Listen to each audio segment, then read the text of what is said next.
प्रभु राम देव भगवान अल्लाह खुदा ईश आदि नाम एक ही शक्ति के हैं। वो कैसा है, कहां है, कैसे मिलता है, किसने देखा है? ये प्रश्नवाचक चिन्ह पूर्ण रूप से हटाने के लिए अवश्य सुनिए जगत गुरु तत्वदर्शी संत रामपाल जी महाराज के अमृत वचन, सर्व पवित्र धर्मों के पवित्र शास्त्रों के आधार पर। कर जोरों विनती करूं, धरूं चरण पर शीश। गुरु राम देवानंद जी महाराज ने दियो नाम बख्शीश। कोटि कोटि सिजदा करूं, कोटि कोटि प्रणाम। चरण कमल में राखियो मैं बांधी जाम गुलाम। अब गुण किए तो बहुत किए, करत न मानी और। बावे बंदा बख्श दियो, बावे गर्दन उतार। अब गुण मेरे बाप जी बख्शो गरीब नवाज। जो मैं पूत कपूत हूँ, बोर पिता को लाज। मैं अपराधी जन्म का, मैं अपराधी जन्म का, नक्सक बरे विकार। तुम दाता दुखी भंजना, मेरी करो संवार।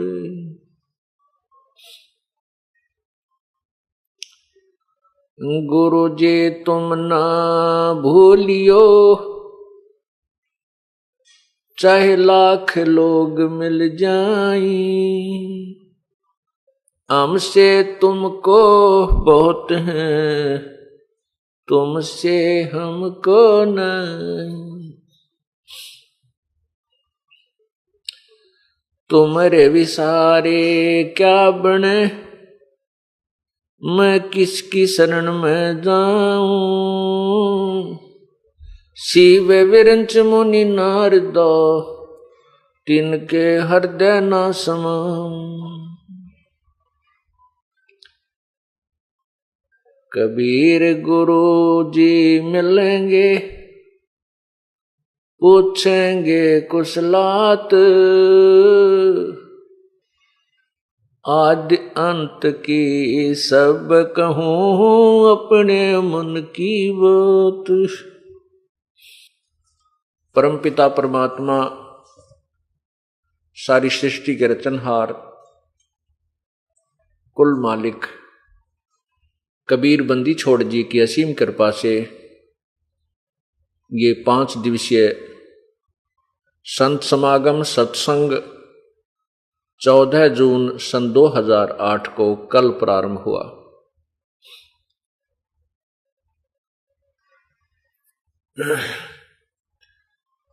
ये ज्येष्ठ मास चल रहा है।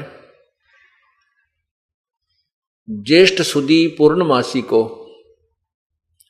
पूर्ण परमात्मा अपने निज धाम रत धाम सतलोक से चल कर आए थे और यहां एक शिशु रूप धारण करके लीला की थी।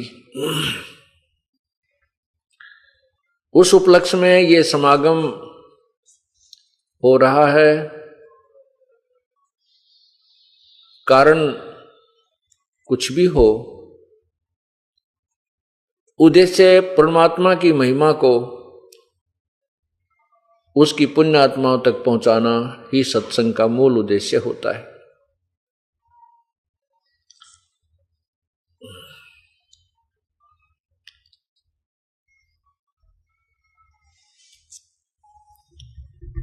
इन 5 दिनों के अंदर आपको ज्ञान कराया जाएगा कि परमात्मा कौन है, कहां रहता है, कैसा है, परमात्मा की क्या सचीची है, वो साकार है या निराकार है। ये पूर्ण रूप से आपको प्रमाणों सहित बताया जाएगा।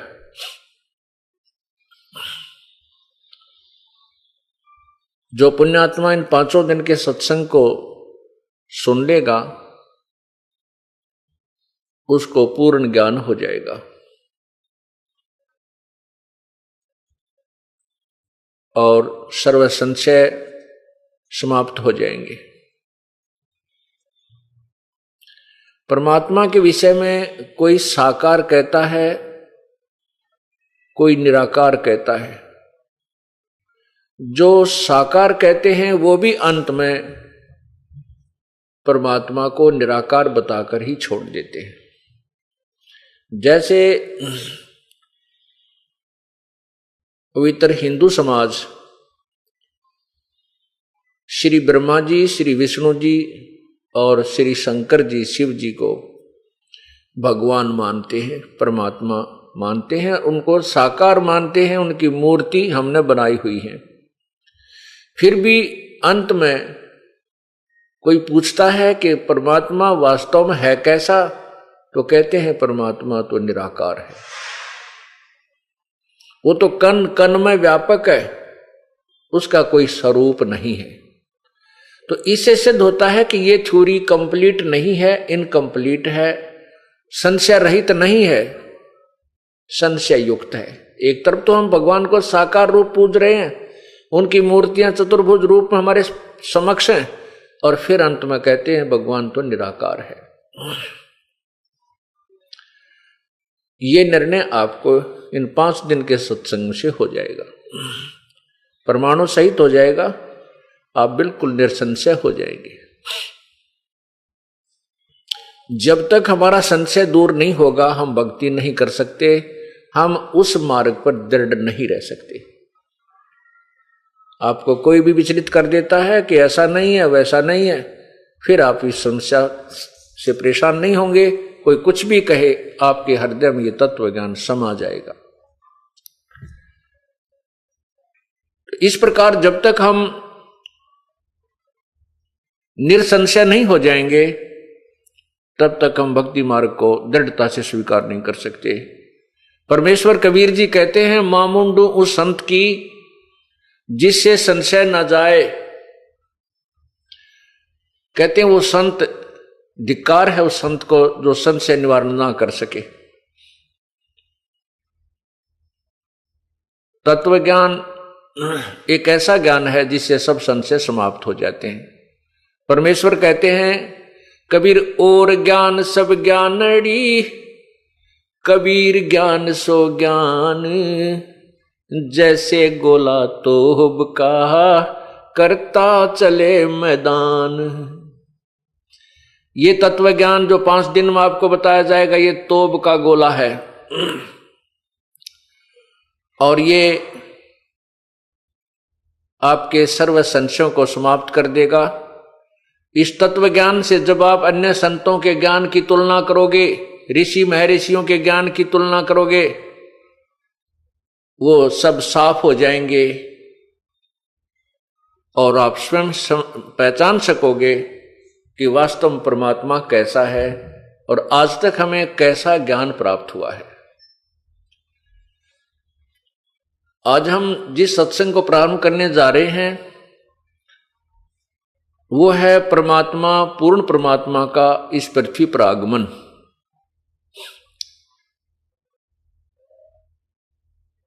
प्रभु कौन है, उसका नाम क्या है, उसका स्वरूप क्या है। परमात्मा साकार है,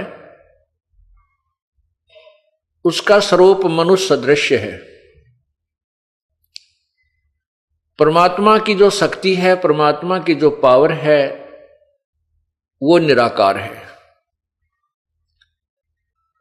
परमात्मा जहां भी रहता है उसकी निराकार शक्ति उन्हीं के शरीर से बाहर आ रही होती है और उन्हीं के आदेश से वह सर्व कंट्रोल करती है, सारे समाज सर्व संसार को व्यवस्थित रखती है। ये तत्व ज्ञान का सिद्धांत जो मैं आपको बता रहा हूं। जैसे सूर्य साकार है, उससे निकल रहा प्रकाश उसी से है। सूर्य प्रकाशमान है, स्वप्रकाशित है, सूर्य साकार है। और उसके अंदर से निकल रहा जो ताप है, गर्मी है, उष्णता, वो निराकार है, वो गुप्त काम कर रही है। इसी प्रकार परमात्मा साकार है, परमात्मा का शरीर तेजो में है, प्रकाशमान है प्रभु।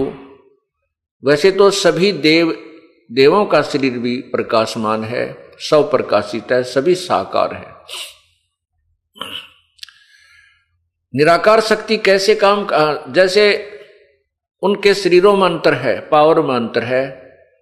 जैसे एक 25 वाट का बल्ब होता है, एक 60 वाट का बल्ब होता है, एक 100 वाट का बल्ब होता है, और एक 1000 वाट का, और फिर सूर्य उदय हो जाए।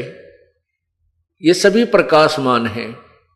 ट्यूब बल्ब भी प्रकाशमान है, जो 25 वाट का है वो प्रकाशमान है, 60 वाट का वो भी 100 प्रकाशित है। इसी प्रकार सभी देवों के शरीर प्रकाशमान है। ब्रह्मा जी, श्री ब्रह्मा जी, श्री विष्णु जी, श्री शिव जी का भी शरीर प्रकाशमान है, साकार है, मनुष्य सदृश्य है।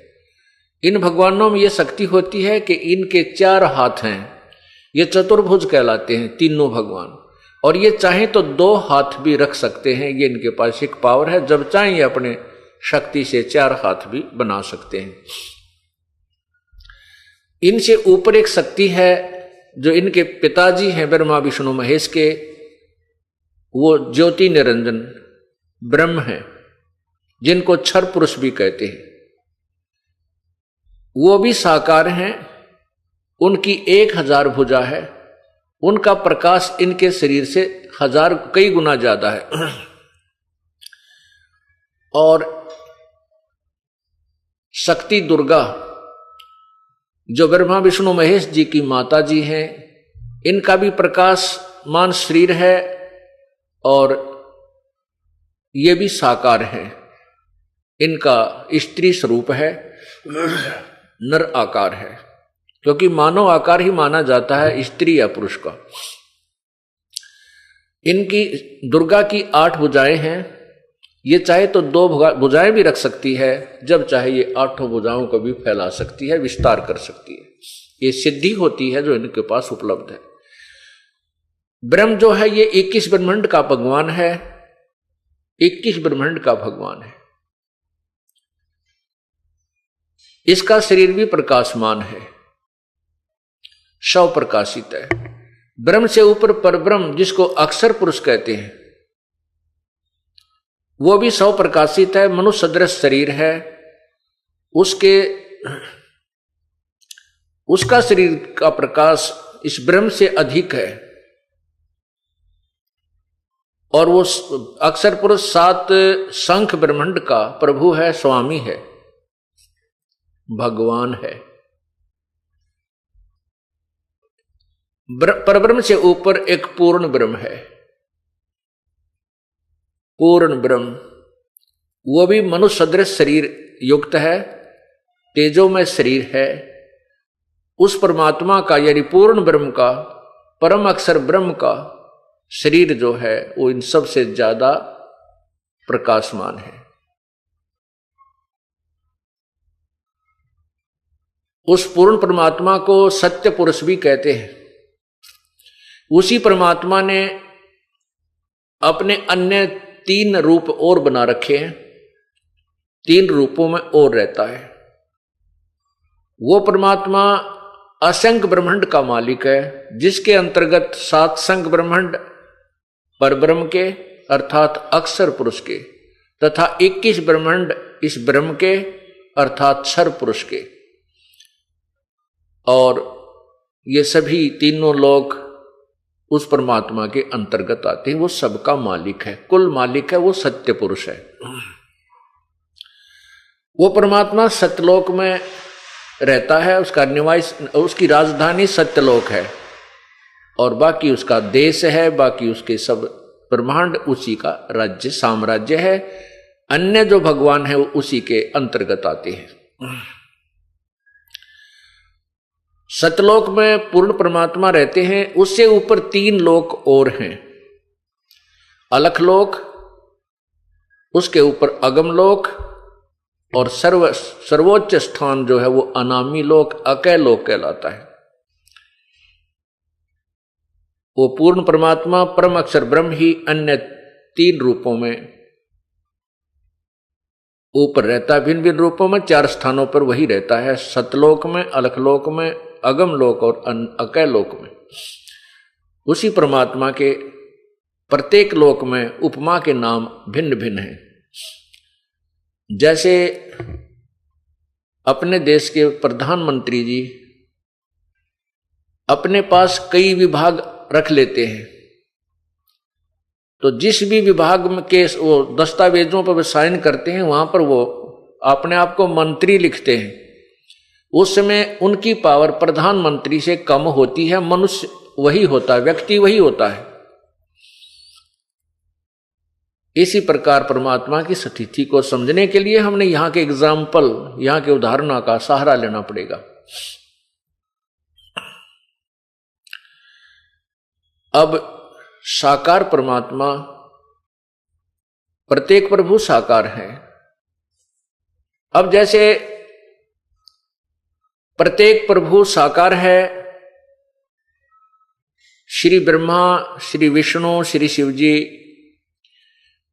ये एक एक विभाग के मंत्री हैं। श्री ब्रह्मा जी रजगुण विभाग के, श्री विष्णु जी सतगुण विभाग के, और श्री शिव जी तमोगुण विभाग के मालिक हैं। एक ब्रह्मांड में 3 लोक बने हैं, और इन 3 लोकों में एक एक विभाग के ये स्वामी हैं, ब्रह्मा विष्णु महेश जी।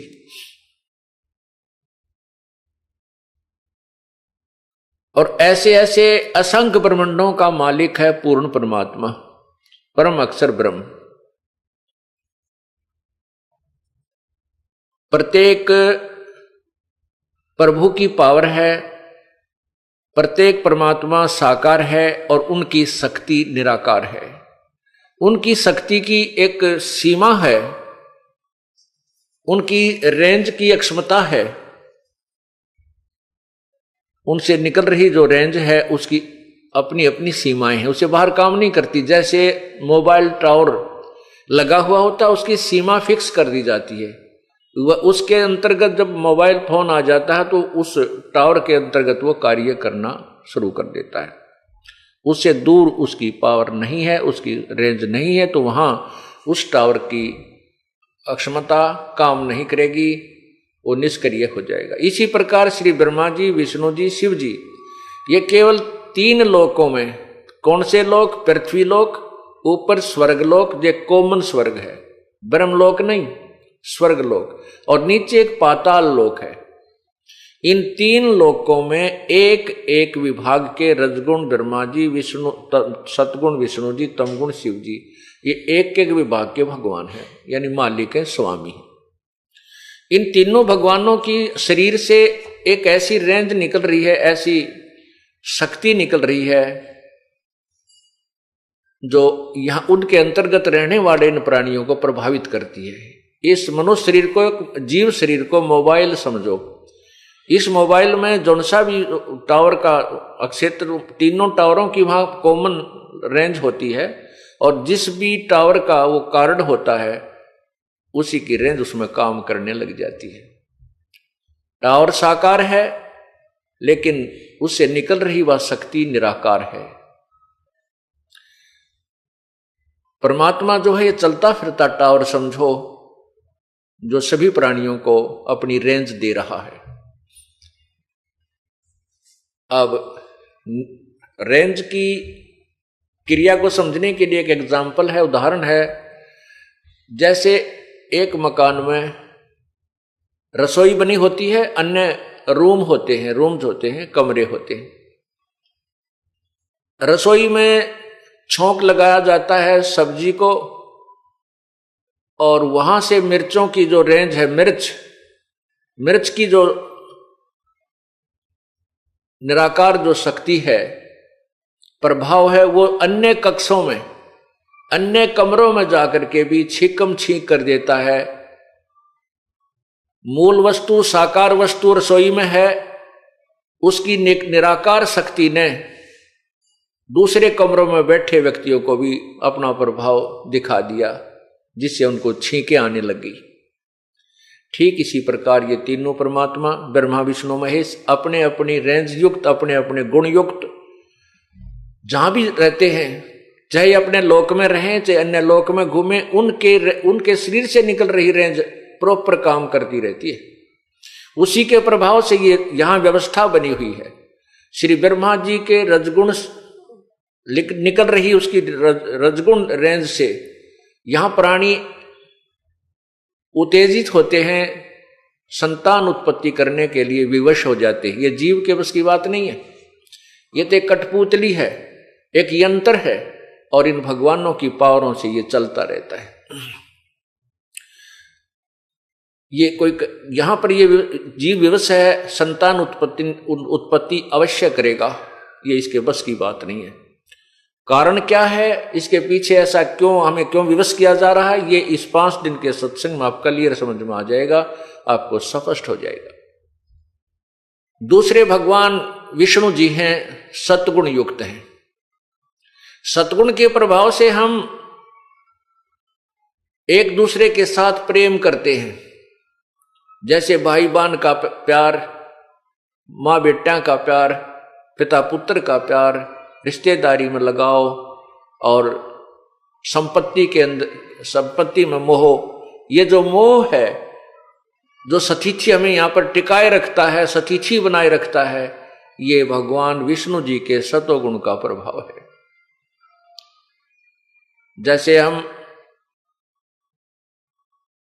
अपने पुत्रों से, अपनी पत्नी से, अपनी संपत्ति से कितना लगाव रखते हैं, ये हमारे बस की बात नहीं है, ये जीव के बस की बात नहीं है, क्योंकि जीव एक यंत्र है, एक मशीन है, और ये इसीलिए इसी अकॉर्डिंग बनाया गया है, इसी की व्यवस्था ऐसी की गई है कि ये रेंज इसमें काम करें पूर्ण रूप से, ये शक्ति काम करे अपनी अपनी रेंज के आधार पर।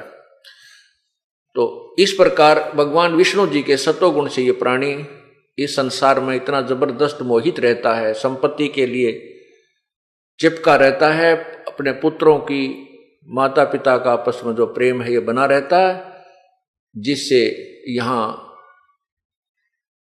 एक व्यवस्था बनी रहती है। ये यहां पर आवश्यक भी है, क्योंकि अगर ऐसा ना हो तो यहां बहुत बुरा हाल हो जाए, कोई भी ना रहे संसार में। अगर हमारा मोह ममता आपस में ना फंसा रहे, कोई नहीं रहे संसार में, क्योंकि ये सुनियोजित व्यवस्था है इस काल भगवान की। ये बना किस लिए रखा है, ये किया किस लिए है, ये हम आपको बताएंगे आने वाले सत्संग में। अब तीसरा भगवान है शिव जी। उनके अंदर तमोगुण है, वो पूर्ण रूप से तमोगुण है।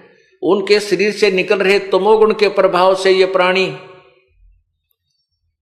इतना कुपित हो जाता है, एक दूसरे को मार डालता है, काट देता है, ना जाने कितने जुल्म ढा देता है।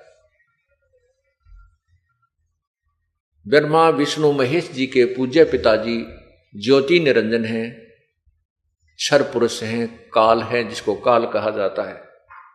इस काल भगवान ने ये सारे तीनों अपने 21 ब्रह्मांडों में व्यवस्था बना रखी है। सतीथि, उत्पत्ति, सतीथि और संहार। जन्म, फिर यहां सतीथि बनाए रखना, और फिर मृत्यु करना। इन तीनों पुत्रों के माध्यम से अपना सारा कार्य करवा रहा है। क्यों करवा रहा है, क्या उद्देश्य है इसका ऐसा, आज हमें मालूम है कि आज हमारे पास संपत्ति है, कार है, कोठी है, संतान है, पुत्र है, पुत्री है, रिश्तेदारी है, बहुत बढ़िया दिल लगा हुआ है, आनंद आ रहा है और हम चाहते हैं हम सदा यहीं रहें, हम कभी मृत्यु को प्राप्त ना हो। लेकिन हम चाहते भी हैं कि ना मरे और थोड़ा थोड़ा सा पता भी है कि मरे भी गए। मतलब पता तो है लेकिन विश्वास ये नहीं होता कि हम अभी मर जाएंगे। हम इस आस पर जीवित रहते हैं कि अभी तो नहीं मरेंगे, अभी तो 100 वर्ष तो जीवन होता ही है। 100 वर्ष तक पहुंचने के उपरांत फिर ये प्राणी सोचता है और भी उम्र बताते हैं मनुष्य तो 150 वर्ष भी जी जाता है। मर तो जाए चाहे कल, मर जाए चाहे अभी एक पल में, लेकिन आस बहुत दूर तक की हम लगाए रहते हैं। तो कहने का भाव यह है कि हम चाहे यहां कितने सुखी नजर आ रहे हैं, उस सुख को जिसको हम सुख मानते हैं, वैसे तो ये सुख संत नहीं मानते यहाँ के किसी भी वस्तु में या किसी भी धन को या संतान संपत्ति को हम सुख मान रहे हैं। संत इनको सुख नहीं मानते क्योंकि ये सुख अस्थायी है। जैसे अभी मृत्यु हो जाए वो सब हमारा यहीं रह गया, ना पुत्र साथ गए ना बेटी साथ गई।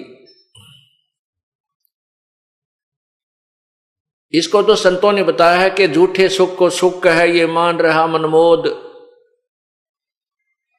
ये सकल चबीना काल का, कुछ मुख में कुछ गोद। कबीर परमेश्वर जी ने अपने तत्व ज्ञान में ये समझाया है कि इस झूठे सुख को सुख है ये मान रहा मनमोद, ये तो सकल चबीना काल का, ये काल आहार है, इसके कुछ मुख में कुछ गोद। कुछ तो इसके मुख में 1 लाख जा चुके हैं और बाकियों को गोदी में खिला रहा है, हमें अभी तैयार कर रहा है मृत्यु के लिए, कब मारा जाए, कब इनको खाऊं। ये काल 1 लाख प्राणी नित खाता है, मानव शरीरधारी प्राणियों को खाता है।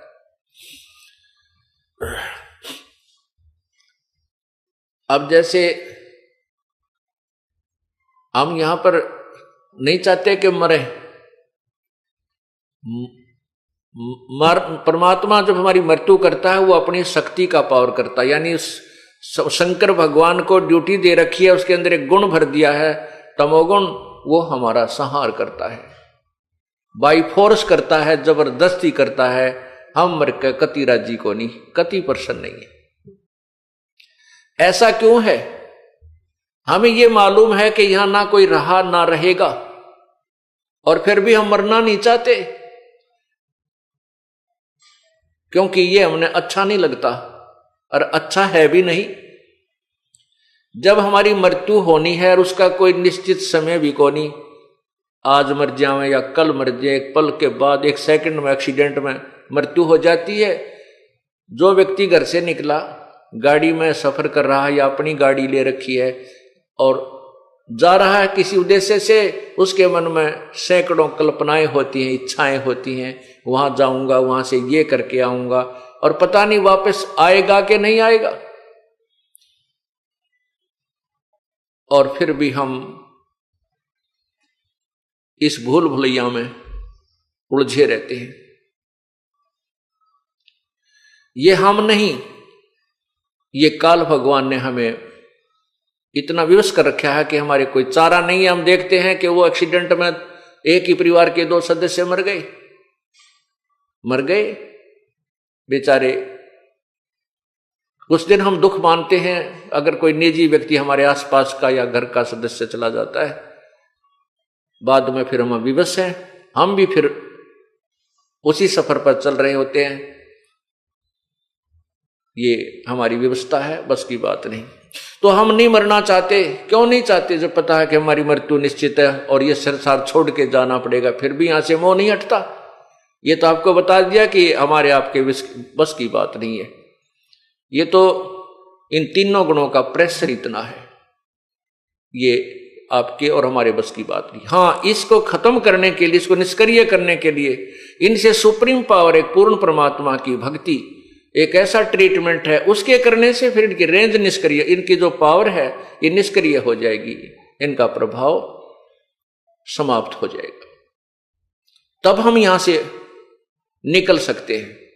उसका एक ट्रीटमेंट है, अर्थात वो एक उपासना है, वो साधना है, वो हमने करनी पड़ेगी, वो श्रद्धा के साथ करनी पड़ेगी, तब हम इनके जो प्रभाव से बच सकेंगे। अब हम क्यों नहीं मरना चाहते? क्योंकि हमें अच्छा नहीं लगता। तो हम सतलोक में रहते थे, हम सत्यलोक में रहते थे, वहां मरते नहीं थे। सदा हम वहां पर अमर शरीर प्राप्त करके रहते थे, हमारे बच्चे थे, परिवार था, ठाठ से रह रहे थे, लेकिन हम अपनी नादानी, अपनी गलती के कारण इस काल के जाल में फंस गए। अब हमें वो सोपन याद आते हैं, वो हमारे अंदर, वो हमें याद है कि हम मरते नहीं थे, मरना नहीं चाहिए, लेकिन यहां का नियम है कि जो जन्म हुआ है उसकी मृत्यु अवश्य होगी। यहां ब्रह्मा, विष्णु, महेश, जिनको हम भगवान मानकर पूजा करते थे, इनकी भी जन्म और मृत्यु होती है, ये भी अमर नहीं है। देवी भागवत 3 स्कंद अध्याय 4 और 5 में आपको दिखाएंगे, इसी सृष्टि रचना जब शुरू करेंगे आपको समझाने की, उसमें स्पष्ट लिखा है कि दुर्गा इन ब्रह्मा विष्णु महेश की माता है, ज्योति निरंजन ये ब्रह्म इनका पिता है, और ब्रह्मा विष्णु महेश तीनों स्वीकार करते हैं कि हमारा तो जन्म मृत्यु होता है, हम अविनाशी नहीं। अब हम सतलोक में वापस जाने की तैयारी कर रहे हैं, जहां पर ना कोई कष्ट है, ना कोई रोग है, ना कोई गर्मी है, ना कोई फ्लड आती है, ना कोई महामारी आती है, न कोई वहां पर अकाल गिरता है, वहां सदा सुख रहता है। सदा सुख, उसको सुख सागर कहते हैं। शंखों लहर मेर की उपज कहर नहीं जा कोई, दास गरीब अचल अविनाशी सुख का सागर सोई। शंखों लहर मेहर की उपजे कहर नहीं जा कोई। आप देखते हो यहां पर कई बार हृदय में इतनी दया भर जाती है, इतनी दया भर जाती है कि शत्रु भी शत्रु नजर नहीं आता, महसूस नहीं होता, उसके प्रति भी एक प्यार उमड़ आता है। क्यों झगड़ा करते हैं, किस लिए करते हैं, लेकिन वो रहती है अक्षण मात्र ही, कुछ ही देर के बाद वो लहर समाप्त हो जाती है, वो हिलोर चली जाती है, फिर वही अकड़, वही नो की नो गुस्सा, वही अंदर से बकवादें प्रारंभ हो जाती हैं। तो भगवान बताते हैं कि उस सतलोक में ऐसी मेहर की लहर शंखों पल पल यही निकलती हैं, वह कहर की लहर नहीं है। शंखों लहर मेहर की उपज कहर नहीं जा कोई, दास गरीब अचल अविनाशी सुख का सागर सोई। वो सुख सागर है। जैसे समुद्र में, सागर में जब जहाज बीच में पहुंच जाता है, अन्य वस्तु नजर नहीं आती, केवल जल दिखाई देता है, सर्वत्र सागर ही होता है। इसी प्रकार वो परमात्मा का सतलोक सुख सागर है, सुख सागर, वहां सुख ही सुख है, सुख ही सुख है। जैसे पानी में, समुद्र में दूसरी चीज होती ही नहीं, ऐसे ही सतलोक में सुख के अतिरिक्त कोई वस्तु है ही नहीं, कोई और पीड़ादायक कोई भी वस्तु नहीं है, कोई भी पदार्थ नहीं है, और न ही कोई ऐसा जीव है। अब वो परमात्मा पूर्ण ब्रह्म, सारी सृष्टि का रचनहार, कुल मालिक, अपने लोक से चलकर इस काल ब्रह्म के 21 ब्रह्मंडों में आता है। वो किस लिए आता है, क्यों आता है, इसका एक सीधा सा उदाहरण तो ये बताएंगे। जैसे महाराजा होता है, उसके अंतर्गत सैकड़ों राजा हुआ करते थे, जो पूरी पृथ्वी का शासक होता था, जिसको चक्रवर्ती राजा कहते थे। वो अन्य स्थानों पर जाता था कि उस अक्षेत्र का, उस नगरी का राजा कोई अन्याय तो नहीं कर रहा, प्रजा को पीड़ित तो नहीं कर रहा है। अगर ऐसा वो कर रहा है तो उसको मैं फिर जनता को राहत दूंगा। एक तो उद्देश्य ये होता है। अब इसी प्रकार पूर्ण परमात्मा इस काल के ब्रह्मांडों में आता है। यहां की जनता जब हाहाकार मचा देती है, यहां के जीव तड़फने लगते हैं, तब वो परमात्मा या तो स्वयं आता है या फिर कोई अपना दास अपनी पावर युक्त अपनी कुछ पावर उसमें डालकर भेज देता है, अर्थात उसको कुछ शक्ति प्रदान करके भेजता है जो पुण्यात्माओं को सुख प्रदान करता है उसी प्रभु के आदेश और शक्ति से। अब वो परमात्मा पूर्ण ब्रह्म चारों युगों में आते हैं और यहाँ का जो राजा है, यहाँ 21 ब्रह्मांड का जो प्रभु है वो ब्रह्म है। पुण्यात्माओं, ये आपको तत्व ज्ञान ऐसा रटवा दूंगा, उंगलियां पे याद हो जाएंगे आपके, ये ब्रह्म के है, पर ब्रह्म क्या है, पूर्ण ब्रह्म क्या है, ब्रह्मा विष्णु महेश की कितनी पावर है। हमने ब्रह्मा विष्णु महेश को कभी बुरा नहीं कहा और ना ही ये बुरे हैं। हम तो ये कहते हैं कि तीनों देवा दिल में बसे ब्रह्मा विष्णु महेश और प्रथम इनकी वंदना पर सुन सतगुरु उपदेश।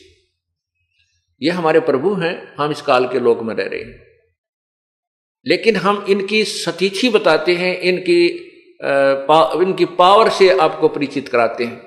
जैसे एक स्टेट का मंत्री, एक राज्य का मंत्री, एक प्रांत का मंत्री होता है, उसकी पावर होती है, उसमें भी शक्ति होती है, लेकिन वो प्रधानमंत्री के बराबर नहीं होता। हमने यही गलती कर रखी है कि एक स्टेट के मंत्री को हमने प्रधानमंत्री मान रखा है। ये अज्ञानता है, इसको तत्व ज्ञान से हमने समझना है। ब्रह्मा विष्णु महेश एक मंत्री हैं, एक एक विभाग के और एक ब्रह्मांड में, एक प्रांत में। इस काल भगवान के 21 प्रांत हैं, ये मुख्य यहाँ का मुख्यमंत्री है, समझ लो 21 प्रांतों का। वैसे तो प्रांतों को उदाहरण देने के लिए कुछ हमने अलग से वास्तविकता से कुछ भिन्न बेशक हो, लेकिन समझने के लिए काफी होती है। ये निरंजन जो ये काल है, ब्रह्म है, ये एक ब्रह्मांड में स्वयं मुख्यमंत्री का रोल करता है और इसके तीनों पुत्र एक एक मंत्री का रोल करते हैं। अन्य जो नीचे देवता हैं, कोई कुबेर है वो खजान इसका वित्त मंत्री है, और वरुण है ये जल का सिंचाई मंत्री है, ये अन्य मंत्री। लेकिन इनमें भी जो विशेष मंत्री हैं वो 3 ही हैं। इन तीनों के अंतर्गत अन्य काम करते हैं। जैसे वरुण है ये जल विभाग का, सिंचाई विभाग का चीफ इंजीनियर जान लो, इस तरह की इनकी सतिथि बना रखी। तो ये एक ब्रह्मांड में ब्रह्मा विष्णु महेश केवल 3 लोक बने हैं। एक ब्रह्मांड में 3 लोकों में एक एक विभाग के मंत्री हैं और इनका पिताजी मुख्यमंत्री एक ब्रह्मांड में, ऐसा जानो। और इन ब्रह्म से ऊपर परब्रह्म, परब्रह्म से ऊपर एक पूर्ण ब्रह्म। पूर्ण ब्रह्म जो है वो सारी सब ब्रह्मांडों का मालिक है, कुल का मालिक है, उसको परम अक्षर ब्रह्म भी कहते हैं। पवित्र गीता जी अध्याय 7 श्लोक 29 में गीता ज्ञान दाता प्रभु कह रहा है कि अर्जुन, जिस समय तुझे सभी आध्यात्मिक ज्ञान हो जाएगा और तू मेरे से परिचित हो जाएगा और तत्ब्रह्म से, उस परमात्मा से तू परिचित हो जाएगा, फिर संसार की कोई ही वस्तु की तू इच्छा नहीं करेगा, कोई डिमांड तेरे मन में नहीं रहेगी। देखो कितना अच्छा ज्ञान है पवित्र गीता जी का, लेकिन आज तक हमारे को समझाने वाले नहीं मिले ठीक से। इसमें कहा है, गीता बोलने वाला भगवान अर्जुन को कह रहा है कि अर्जुन, जब तू पूर्ण रूप से तत्व ज्ञान से, आध्यात्मिक ज्ञान से पूर्ण रूप से परिचित हो जाएगा और फिर मुझे समझेगा और फिर तत्ब्रह्म को जानकर यहां की कोई भी वस्तु तू नहीं चाहेगा। 7वें अध्याय के 30 श्लोक हैं, 29वें श्लोक में ये शब्द बोले हैं। जब 8वां अध्याय प्रारंभ होता, अर्जुन ने सबसे पहले यही प्रश्न किया कि हे भगवान, किम तत्ब्रह्म पुरुषोत्तम, वो तत्ब्रह्म कौन है जो आपसे भी ऊपर है, आपसे भी कोई अन्य है, और उसको जानने के बाद आपकी सचिथि का पता होगा, तत्व ज्ञान को जानने के बाद आपको भी मैं समझूंगा, और वो ब्रह्म कौन है, तत्ब्रह्म कौन है, उसके बारे में बताइए।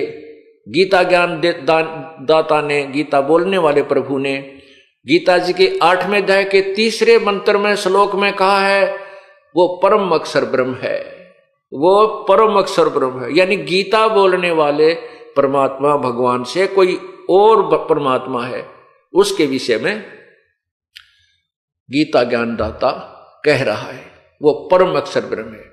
8वें अध्याय में ही फिर आगे चल के 5वें और 7वें श्लोक में गीता ज्ञानदाता भगवान अपने बारे में कह रहा है कि मेरी भक्ति कर, मुझे ही प्राप्त होगा।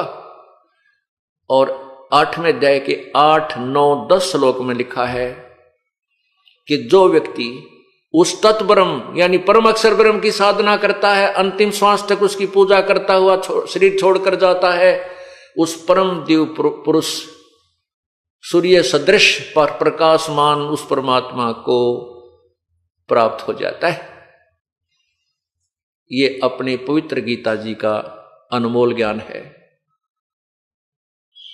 अब वो परम अक्षर ब्रह्म वो सारी सृष्टि का मालिक है।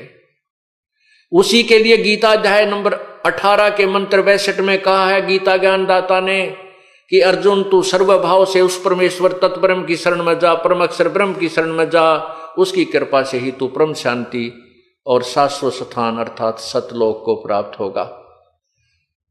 शाश्वत स्थानम, शाश्वत माने सदा रहने वाला, यानी अविनाशी स्थान माने धाम लोक, सत्यलोक को प्राप्त हो जाएगा। उस परम अक्षर ब्रह्म के ज्ञान को समझने के लिए, परम अक्षर ब्रह्म को प्राप्त करने वाली विधि को प्राप्त करने के लिए गीता जी अध्याय नंबर 4 के मंत्र 34 में कहा है कि उन तत्वदर्शी संतों की खोज कर उनको दंडवत प्रणाम कर, विनम्र भाव से कपट छोड़कर प्रसन्न कर, फिर वो तत्वदर्शी संत तुझे उस परम पिता के पाने की विधि बताएंगे। गीता ज्ञानदाता कह रहा है कि उस परम अक्षर ब्रह्म के विषय में मुझे ज्ञान नहीं है, वो उसकी प्राप्ति की विधि मुझे मालूम नहीं है, उसके लिए कोई तत्वदर्शी संत उसी प्रभु का भेजा हुआ आएगा, उस तत्वदर्शी संत को खोजना। वो तत्वदर्शी संत होगा कैसा, उसकी क्या पहचान है? पवित्र गीता अध्याय नंबर 15 के प्रथम मंत्र में ही स्पष्ट कर दिया है कि वो उसकी क्या पहचान होगी उस तत्वदर्शी संत की, कि वो उस संसार रूपी उल्टे लटके हुए वृक्ष के का पूर्ण विस्तृत विवरण देगा। स वेदवित वो तत्वदर्शी संत होगा। उस परमात्मा ने, पूर्ण ब्रह्म ने स्वयं ही एक भूमिका की थी तत्वदर्शी संत की, स्वयं ही वो भगवान है, स्वयं ही संत बनकर आते हैं, स्वयं ही एक अच्छे भक्त की भूमिका करके हमें उदाहरण देते हैं कि बेटा ऐसे ऐसे रहना जैसे मैं रह रहा हूं। उस परमात्मा ने, उस तत्ब्रह्म ने, परम अक्षर ब्रह्म ने आकर के आप ही तत्वदर्शी संत की भूमिका निभाई थी। उसके बाद उन्हीं के ज्ञान से इस दास को वो तत्व ज्ञान प्राप्त हुआ है और तत्वदर्शी संत की पदवी उसी परमात्मा ने इस दास को दी है। तो उस परमेश्वर ने, उस परम अक्षर ब्रह्म ने, सतपुरुष ने, कबीर परमेश्वर ने आकर के आज से 600 वर्ष पूर्व सवसम वेद यानी कबीर वाणी का के माध्यम से हमें यह ज्ञान दिया था। क्या कहा था? अक्षर पुरुष एक पेड़ है निरंजन वा की डार, अक्षर पुरुष एक पेड़ है निरंजन वा की डार, तीनों देवा शाखा है भाई पात रूप संसार। अक्षर पुरुष एक पेड़ है, निरंजन वा की डार और तीनों देवा शाखा है, ये पात रूप संसार। कितना प्यारा ज्ञान दिया गीता जी में, और स्पष्ट कर दिया है कि वो तत्वदर्शी संत कैसा होगा। इस उल्टे लटके हुए संसार रूपी वृक्ष का यानी पूर्ण विवरण बताएगा। उसके तना क्या है, कौन है, जड़ कौन है, तना कौन है, और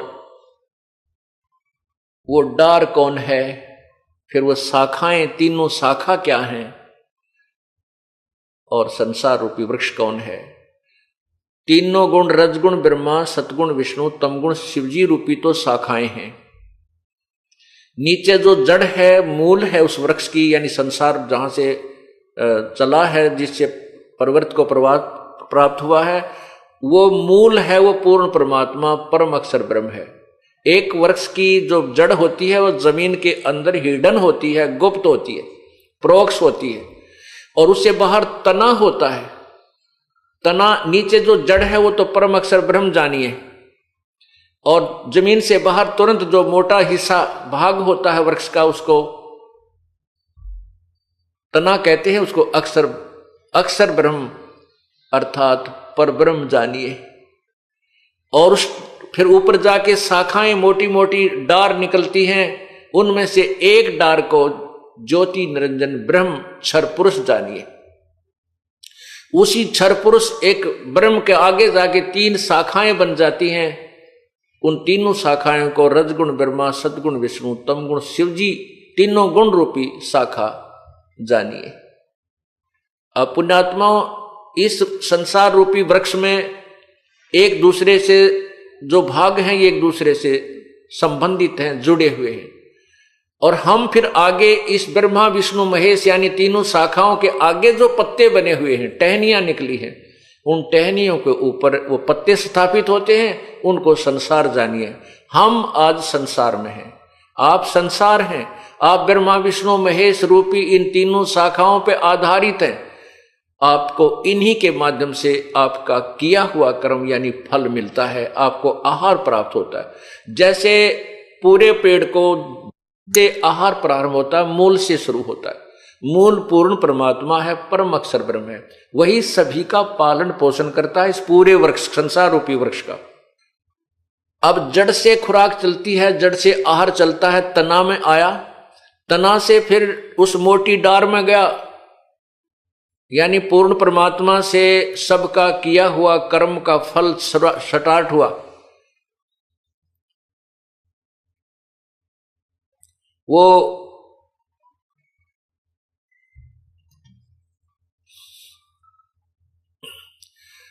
जैसे जड़ से मूल से वृक्ष को आहार मिलता है। अब मूल कौन है? ये पूर्ण ब्रह्म, परम अक्षर ब्रह्म। इससे सबको किया हुआ कर्म वहां से प्रारंभ होता है, तना में आता है, यानी परब्रह्म के पास आया, परब्रह्म से फिर ब्रह्म के पास यानी डार में आया, डार से फिर वो खुराक आहार, मोटी डार से फिर तीनों शाखाओं में ब्रह्मा विष्णु महेश में आया, ब्रह्मा विष्णु महेश से आगे फिर हमें प्राप्त हुआ। ये वृक्ष के एक हिस्सा है ब्रह्मा विष्णु महेश, इनको हम अलग नहीं कर सकते, इनको हम बुरा नहीं कह सकते। जैसे कई अनजान लोग हमारे ज्ञान को नहीं समझते, वो कहते हैं कि ये संत ब्रह्मा विष्णु महेश को नेग्लेक्ट करता है। ये नेग्लेक्ट हो ही नहीं सकते, ये तो हमारा अभिन्न अंग है। जब तक हम इनके अंतर्गत हैं, हम यहाँ इनके अधीन हैं। ये यहाँ के 3 लोक के एक के विभाग, 3 लोक में एक के विभाग के मालिक हैं, मंत्री हैं, और हम इनकी प्रजा हैं। हम इनको नेग्लेक्ट नहीं कर सकते, हम इनके विधान से बाहर नहीं हो सकते, इनके अंतर्गत हमें रहना होगा।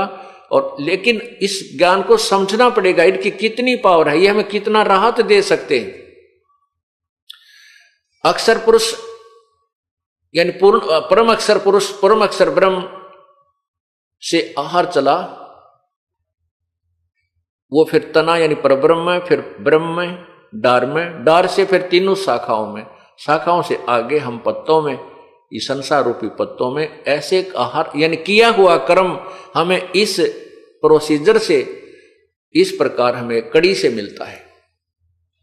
तो इसमें कोई भी भगवान, किसी भी परमात्मा को हम अवॉइड नहीं कर सकते। प्रभु को स्वामी है ये हमारे, लेकिन हमने मूल ज्ञान को समझना है कि ये इन सबको भी पालन करने वाला कौन है, ये भी किस पर आधारित है।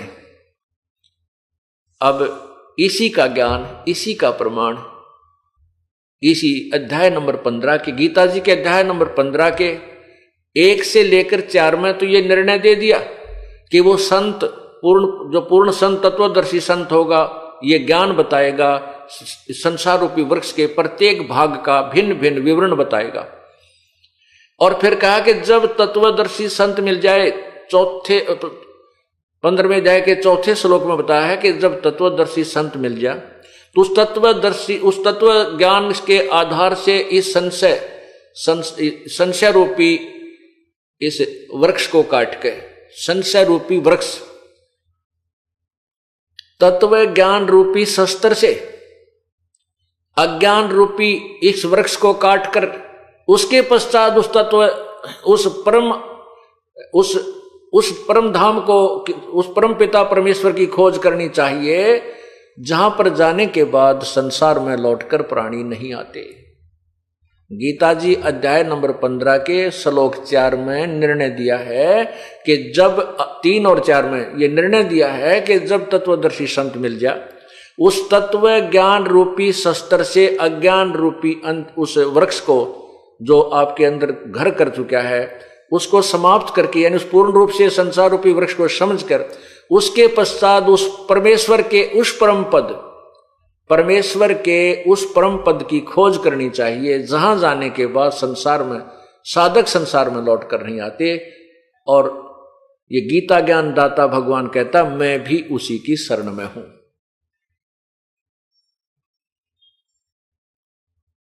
अब गीता ज्ञान दाता परमात्मा 4 अध्याय के 5वें श्लोक में कहता है कि अर्जुन तेरे और मेरे बहुत जन्म हो चुके हैं, तू नहीं जानता मैं जानता हूं।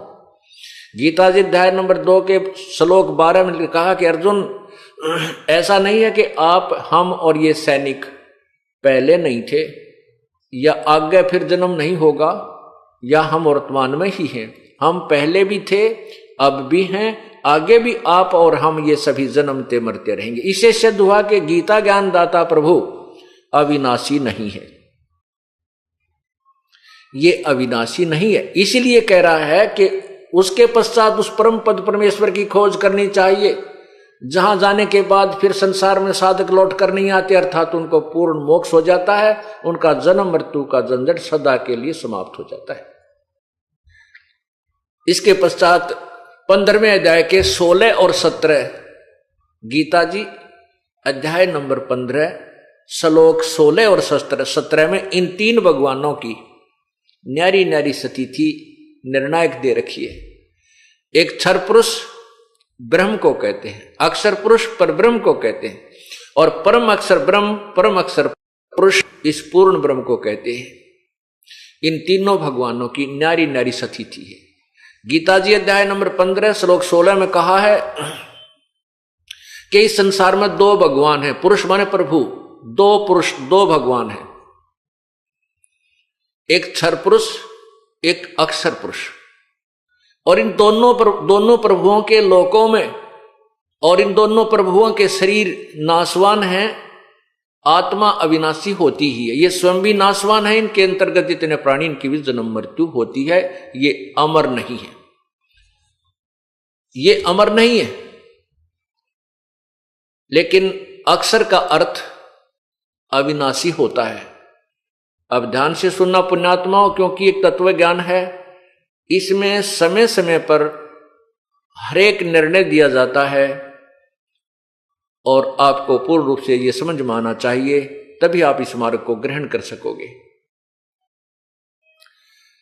यहां अक्षर पुरुष का अर्थ अविनाशी भगवान, अविनाशी प्रभु। लेकिन फिर 15वें अध्याय के 17वें श्लोक में लिखा कि वास्तव में अविनाशी तो इन दोनों से भी न्यारा है, और वही परमात्मा कहलाता है, और वही तीनों लोकों में प्रवेश करके सबका धारण पोषण करता है। वो अविनाशी परमात्मा इस प्रकार कहा जाता है। अब यहां सोचना है कि 15वें अध्याय के 16वें श्लोक में भी यही कहा है कि एक क्षर पुरुष नाशवान भगवान, एक अक्षर पुरुष, क्षर पुरुष ब्रह्म है और अक्षर पुरुष ये परब्रह्म है। तो अक्षर पुरुष का अर्थ अविनाशी भगवान हुआ, अविनाशी प्रभु हुआ। और फिर 17वें श्लोक में कह दिया कि ना अविनाशी तो इन दोनों से भी उत्तम पुरुष, यानी वास्तव में सच्चा भगवान तो कोई इनसे भी न्यारा है, और वही वास्तव में अविनाशी है। इससे सिद्ध हुआ कि ये अक्षर पुरुष जिसको कहते हैं ये भी अविनाशी नहीं रहा। इसको समझने के लिए एक एग्जाम्पल कोट किया जाता है, एक उदाहरण दिया जाता है, ध्यानपूर्वक सुनना। तत्व ज्ञान को समझे बिना आप भक्ति पर नहीं लग सकते, और ना ही काल के लोक से आपकी यहां से आस्था हट सकती। क्षर पुरुष ब्रह्म है, अक्षर पुरुष ये परब्रह्म है, परम अक्षर ब्रह्म यानी पूर्ण परमात्मा वो पूर्ण ब्रह्म है। इन तीनों भगवानों की सतिथि को समझने के लिए आप ऐसे समझिएगा कि जैसे एक सफेद कप होता है चाय पीने का, चीनी का प्याला जिसे कहते हैं, उसकी सतिथि से आप परिचित हैं कि हाथ से अगर छूट गया, फर्श पे गिर गया तो टुकड़े टुकड़े हो जाएगा, इतना छर है, नाशवान, बिल्कुल इसका तो क्लियर पता है कि नाशवान है। दूसरा कप समझिए स्टील का, इस्पात का बना हुआ है। अब वो कप उस सरपुरुष यानी उस मिट्टी के कप की तुलना में हमें बहुत स्थायी नजर आता है, अविनाशी नजर आता है भी, लेकिन वो भी वास्तव में अविनाशी नहीं है, क्योंकि स्टील को भी, लोहे को भी समय आने पर जंग लगेगा और एक दिन वो विनाश को प्राप्त हो जाएगा। लेकिन उसकी तुलना में वो बहुत ज्यादा समय के बाद नष्ट होगा, इसलिए उसको भी हम पक्का मान लेते हैं कि यो भाई टूटा को नहीं, खत्म नहीं होएगा, खत्म टूट भी जाएगा, अगर व्हीकल के नीचे आ गया टूट भी गया, और अच्छे लठ गण मार दिए उसका चूरा भी हो जाएगा। यानी वो स्थायी होते हुए भी वो जंग लगेगा, स्थायी नजर आते हुए भी उसका विनाश होगा, जंग लगेगा।